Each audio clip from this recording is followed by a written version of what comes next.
So sometime today I should see the arrival of a new FDM printer, a 3D printer. So that will be useful for both the jewellery making and working with the figures. G'day folks, Andy here from McDowell Manor.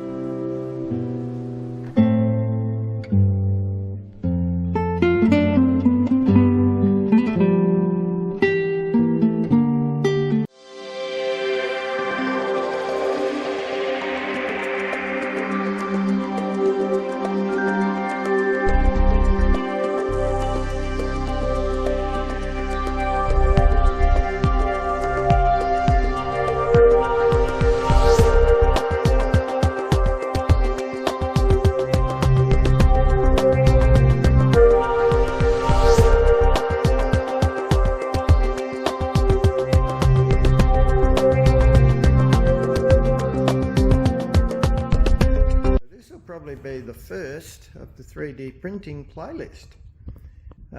Today the Bambu Lab A1 printer have arrived. I didn't get the mini.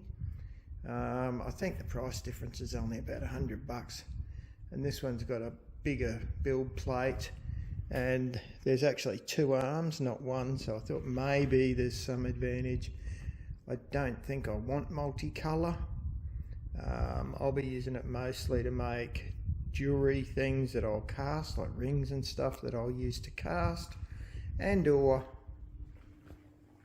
to make figurines, depending on whether I can get the level of detail out of an FDM printer that's reasonable enough. So we're going to pull this bad boy apart, and that's the whole point of today's video. It does look like they've pretty much given you absolutely everything you could need, including your initial cleaning kits. That's just spare swatches so you can see the colours. There's a little peek. Now, we were making jokes, young Brady and I, about, geez, mate, you're not making a printer, you're making a piano. Look at the picture. Well, this is in fact a part of a kit. So one of the things you're first going to test print will be a wind-up piano. Go figure. So there is lots of bits and bobs. So step number one is obviously a printhead. It looks just like on the YouTube videos. So step number one is we're using the Allen keys, which comes with the kit, to take the screws out of these limiters, Z-axis limiters they call them, and we'll pull those little black bits off. That's a bit exciting. So we got rid of the packaging there. Now the only thing that is a bit tricky is there's one on the end here which is now off. It's just a little bit of cardboard with a zip tie. It just slid off, but you know, you've actually got to have a look or you would miss it. So it does talk about foam housing, and I was taken a bit by surprise because I couldn't see any on that bit that it was talking about. Turns out it's on the next step, which is where you slide the build plate on here, which is the heat bed.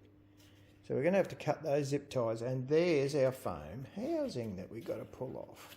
Suddenly all makes sense. So the build plate, next step is put your build plate on. That was actually remarkably easy. We just pushed, without letting it magnetise on, because it's all magnetised, I just pushed it as far as it would go up that way, and gently let it drop into place. It's a reasonably good solid fit, would appear to be in the middle, which is probably exactly where we want it to be. And Bob's your uncle. That is the Y-axis cover which sits on there. They tell you to remove that. Well, you find it at the back here and it pops up. Don't try and pop it up too far. And then it really is just a case of you jiggy from side to side and gently pull and tilt and jiggy and tilt and jiggy and pull. And eventually it will come off. So have a bit of patience. That took us a while to get that off because of course you're scared to use much force. You got to use a little bit on that one. Now they tell you to install screws where it's marked in green. Luckily they allow for stupid people like me. It's for the base housing, which is exactly what this says, and it says 10 and there are 10. Check. So we'll just find the holes, which appear to be colour green for a dumb people like me, And they should just go straight in. There's Brady doing those screws up. Easy enough, and like I say, everything's colour coded.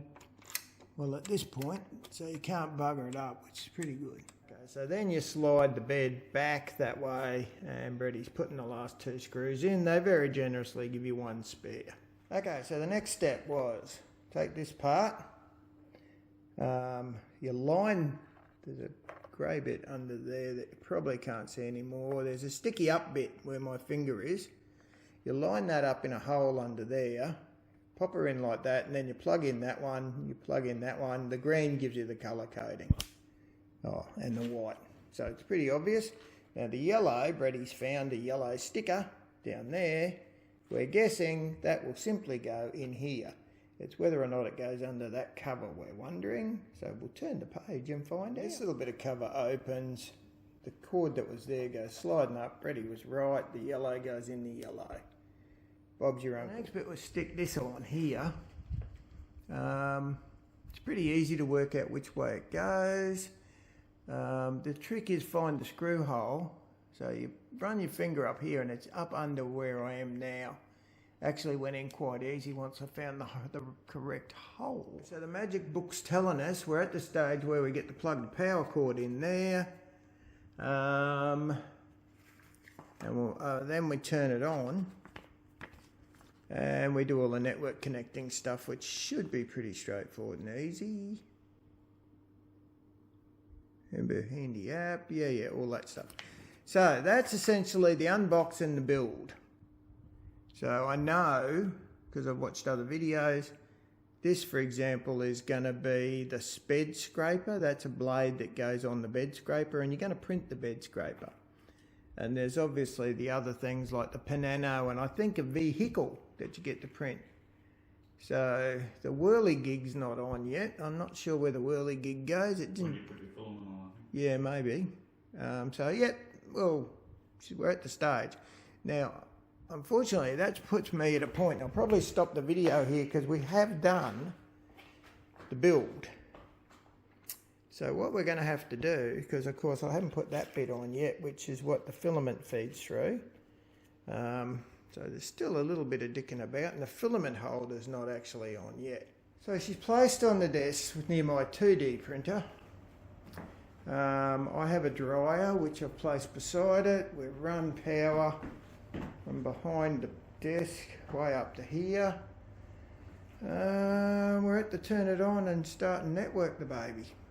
So I just switched it on, it went doot doot doot doot. So we're going to unleash our creativity and start. Select language. They really need Australian, don't they? I think I'm Asian Pacific. Connect to the Wi-Fi. Select the Wi-Fi. Let's find the Wi-Fi. She's away and looking. Oh, that was bloody quick. And I'm going to have to go off. I might stop there, run downstairs and get the network password. So most of the software installation you're going to find is pretty straightforward and pretty easy. And it's all pretty much handled through the screen here. Once I've got everything hooked up, including the filament, normally you'd always use a filament spool. But I'm presuming this is a sample pack. So, you know, hooking all that up is actually remarkably easy. So it says it's time to lubricate the Y-axis guide rails. The lubrication oil is included, and it is. Don't confuse it with the grease is my only. There's 2 sorts. Make sure you use the little tube of oil. What you're doing is you're essentially going to oil down inside here. On both sides. There's a bit of a gap there you'll feel. That's where the nozzle goes of the tube, which is that one. So we've done that. I'm going to put that back cover back on now, and we'll tell it we're done and see what happens. Now, if you haven't washed your build plate with soapy water, take it off and do it now. Just warm water with dishwashing detergent was all I used. So I turned on the bed leveling. So as part of the print process, I turned on bed leveling. and dynamic flow and time-lapse video. Now, I haven't quite worked out where the time-lapse is visible from yet, but that's okay. Let's see if we're going to... there we go. It's preparing. So it's telling me that she's going to be a 20-minute job. Oh, it's heating the bed. And you can see the temperature going up. Oh, going up there. There's the light. Oh, yeah. So we'll turn that light back off, I think. And we'll just let it do its do. So the time-lapse recording I can see is on. See the flashing record. And I guess away it'll go when it's good and ready to go. When click, click, click up against here, which is cleaning, cleaning the nozzle.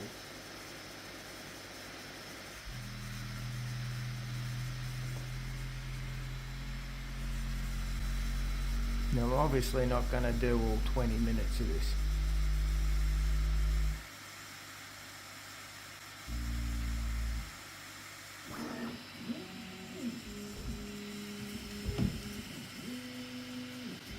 Actually got the nozzle cooling down again. It went higher than that, now it's cooling back down to, I presume, the correct operating procedure, heat. This may well be part of the bed levelling process.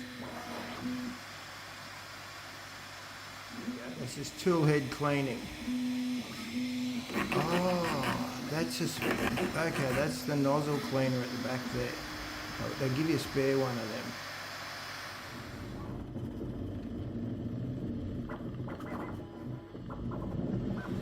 So this to me looks very much like it's printing. It's just the benchy, which I presume is a bench test.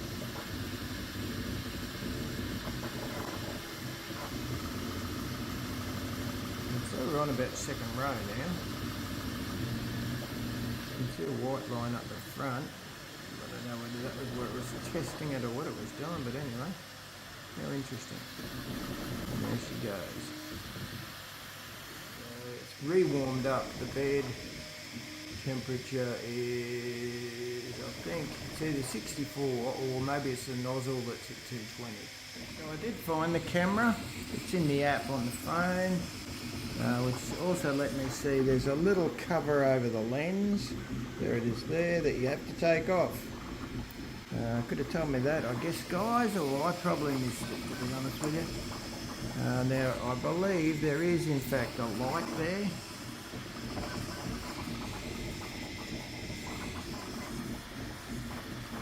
But she's away, and she's on 48% already. Certainly flying, I can't believe it. And that's pretty much the actual sounds. It's it's maybe slightly noisier than my normal printer, but not a whole lot. So yes, you can believe the hype. It is very, very quiet. And holy mackerel, it is very, very quick. I'll be very interested to see the end result. This is the 0.4 nozzle, so I haven't gone fine. I've adjusted 0 settings. She's going at a rate of knots, folks. It's printing a bench test that's a little tiny boat. And I guess that's just so we can all see what's going on. She's just running along. I've got to say, you have a look in the front porthole. I am quite impressed. That's pretty round, actually, with not a lot of spare stuff. I'm not seeing a terrible lot of lines, layer lines. But I'll know when I get it off. Very impressive, I've got to say. Very impressive. So I just put the PC on. Obviously hooked up, no problems at all.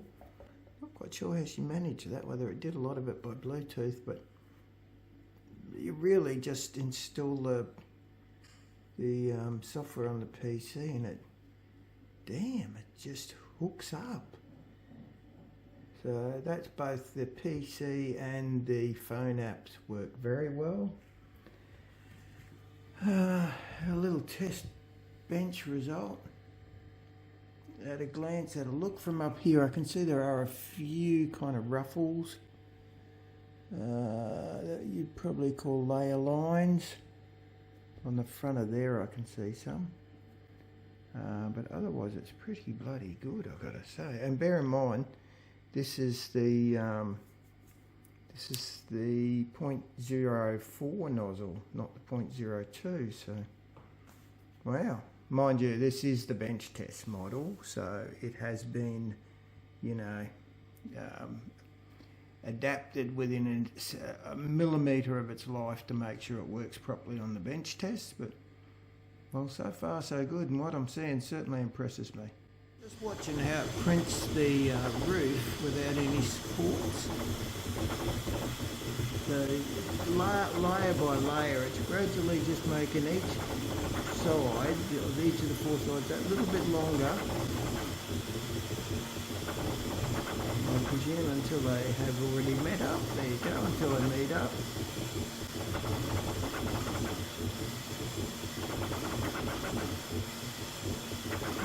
Not quite sure how she's going to get. Oh, look at that. Okay. Straight over the front windscreen. Supportless, and the back it did pretty much the same way. Well, I'm shocked that it didn't need some sort of support in there. That build plate cools down.